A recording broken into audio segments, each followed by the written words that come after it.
కల్వకుంట్ల తారక రామారావుకి జూబ్లీహిల్స్లో వాస్తవ విషయాలు ప్రజల నాడి అర్థమై 100% జూబ్లీహిల్స్లో కాంగ్రెస్ పార్టీ గెలుస్తుందని చెప్పి తెలిసి ఉద్దేశపూర్వకంగా ఏదైతే ఓడిపోయిన తర్వాత ఈ యొక్క నెపం దేనిపైన ఎత్తేసేయాలి, ఎవరిపైన నెట్టేసేయాలని ఒక ఉద్దేశంతో చాతగాక ఈరోజు ఓట్ చోరీ, అక్కడ ఓటర్ లిస్ట్ అక్రమాలు జరిగినాయి, ఓటర్ లిస్ట్లో అడిషన్స్ జరిగినాయి అని చెప్పి అడ్డగోలుగా నోటికి వచ్చినట్టు మాట్లాడుతుండ్రు.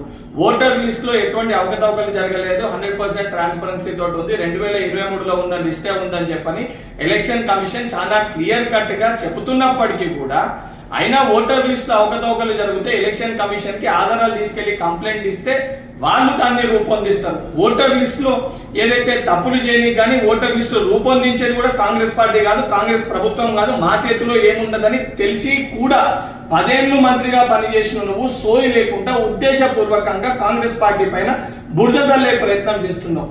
అండ్ ఉప ఎన్నికల్లో ఈరోజు మా మంత్రులు పనిచేస్తే ఎందుకు ఇంతకంత పనిచేస్తున్నారు అని చెప్పి మాట్లాడుతున్నావు.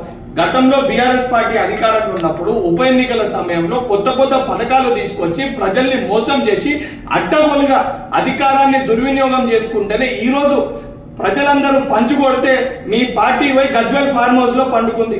ఇప్పుడు కూడా సిగ్గుశరం లేకుండా నోటికి వచ్చినట్టు ఏది పడితే అది మాట్లాడుతున్నావు.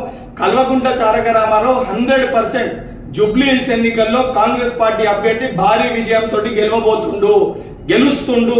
గెలుస్తుండని తెలిసే ఉద్దేశపూర్వకంగా నువ్వు ఈరోజు ఈ ఓట్ చోరీని తీసుకొని తెరపైకి తీసుకొని వచ్చి ఈ యొక్క ఓటమి నుంచి తప్పించుకునే ప్రయత్నం చేస్తున్నావు. ఎన్నికల ముందే నువ్వు ఈ ఓటమిని నువ్వు అంగీకరించినట్టు నీ మాటల ద్వారా చాలా స్పష్టంగా అర్థమవుతుంది.